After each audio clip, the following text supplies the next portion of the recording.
sometimes years in advance, sometimes in the next 15 minutes. But they always have a plan.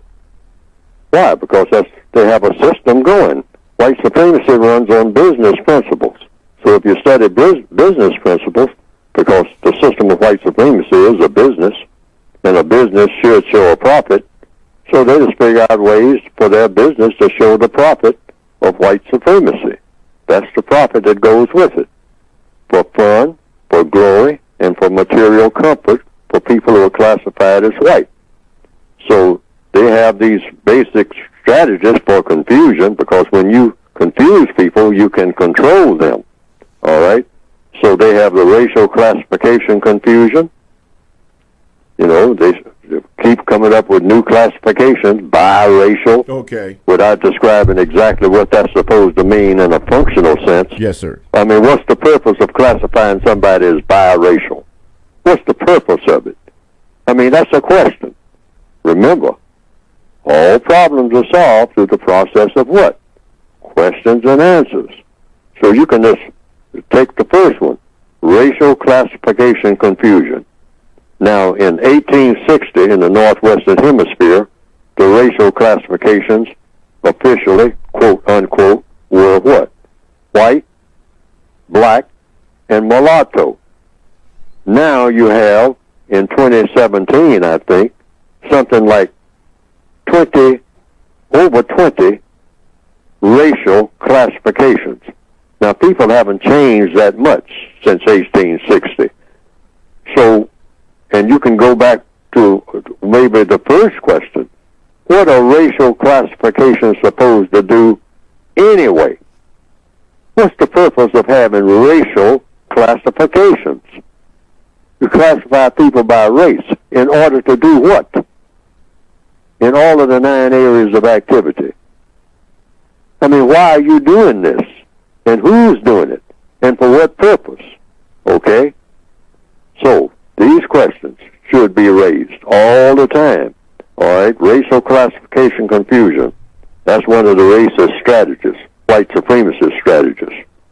Racial population dislocation confusion. All right? Racial population tailoring confusion. Now, what do we mean by tailoring confusion?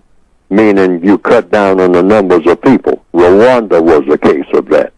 A little experiment, according to logic. That was an experiment by the white supremacists. How can you get black people to kill each other in huge numbers in just a matter of a few weeks on a scale almost unprecedented in such a short period of time in any of the wars? 800,000 people in just a matter of a few weeks. 800,000 people killing each other according to some reports. I don't know if the reports are true or false, but they say that the reports are true. In just one place, 800,000 black people slaughtering each other in just a matter of a few weeks. Wow. A few weeks. Stop and think about it. And then the killing stopped. When what? When the white supremacists decided that it would stop. Because they are the usual suspects in getting it started in the first place. Based on what? Information. They spread the information. Rumors. Stirring up one so-called tribe against another. And probably getting ready to do it again. Because they repeat things that they see that work. And they're probably all gearing up to start it again. And they are doing it on an ongoing basis everywhere. Chicago, Baltimore, in the Northwestern Hemisphere, all over that place called Rio, on a routine basis, from what I've heard, in Brazil. I mean, just black people slaughtering each other in the city of God. That's what they call it. A big statue presiding over all of it on a hill. And what's that supposed to mean? Mm-hmm. Well, people can argue back and forth about what it is supposed to mean, but I have concluded the usual suspects up to their usual stuff. Yes. Population tailoring. Yes. Not trying to kill everybody. I've heard, people say, many black people say, that what the white supremacists are planning on doing is exterminating all of the black people. Well, I concluded a long time ago, if they wanted to do that, we'd have been gone. Yeah. Because nothing could have stopped them. Nothing can stop them now. Nothing can stop them Who now. would care? Right. Not even black people would care. Truth be told. Truth be told. Black Lives Matter? Oh, yeah, we say that, but we don't act like it. Yeah. Truth be told, we don't act like it among each other. Always stirring up any kind of anything full of animosity, for the most part. But we're trained to do that. Yes, sir. By whom? The usual suspect. Because the system of white supremacy is worldwide 24/7. So it is war. And all of the non-white people on this planet called Earth have been made prisoners of war. We're not in the process of becoming prisoners. We are already prisoners. We are born in prison. Why? Because as long as the system of white supremacy has been in business, and I don't know when it got started, but when it got established firmly worldwide, it has never, ever relinquished its power.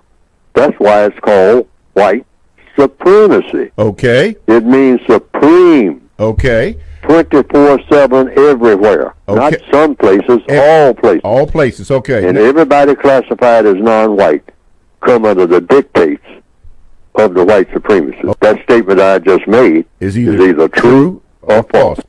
All right? So anything that you see, anytime you see any type of gun, any type of bomb. Or missiles. Yes, any type of missile. The usual suspects are the white supremacists, regardless of what it looks like on the surface. Right, okay. Because they are the ones who control everything when it comes to destruction. Even when it's in the hands of whether a person who is a scientist in a laboratory or some industrialists who are designing some new type of missile and all like that, and they're all people of color or whatnot, or if it's a barefoot black boy, 12 years old, with an AK-47 rifle, running through the woods, killing his neighbors. The white supremacists are always, without exception, the usual suspects. Yes. I don't care how it looks on the surface. Okay. The white supremacists are gearing it up and make them think that they have some power. Okay. Because they have a few guns, or tanks, yes, or airplanes, and the white supremacists laugh at them. Okay. Why? Because they set it up. All right. They're the ones that gave it to them. We got a They didn't invent anything on their own. So the white supremacists, when they give you anything, to give you a gun, they always got something better Okay. than what they gave you.